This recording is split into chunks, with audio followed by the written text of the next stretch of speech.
The accumulation of capital or wealth is directly correlated to civilization. It's how we satisfy our wants, and it's how we accord with one another in a peaceful way.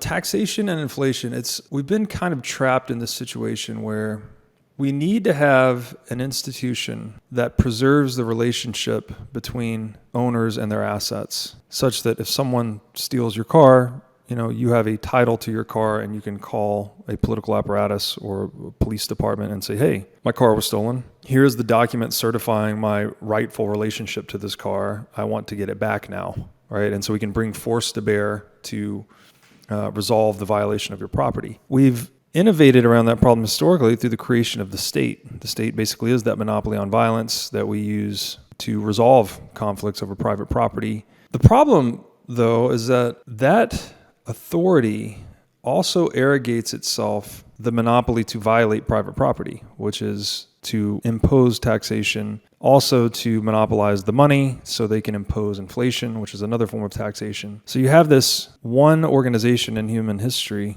called the state that derives its revenues from non-consensual exchange. Citizens or customers don't have any say-so in the deal. You don't get to negotiate your bill with the IRS. You don't get to vote on how much money the Fed prints. The problem with the systemic violation of property through taxation and inflation is that you can't hedge against it. What can you do? Given that there's no way to hedge against it, it actually decreases our incentive to engage in savings and capital accumulation. And it increases our propensity to consume because, hey, if I can't secure my relationship with these assets and know that I'm going to own them and have control over them into the future, right? To the degree that that is uncertain is the same degree to which I would rather consume than save.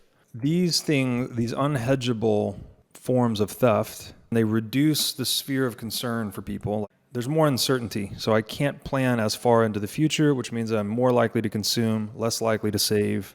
The less savings you have, the less investment you have. The less investment you have, the less capital creation you have. The less capital creation you have, the less civilization you have.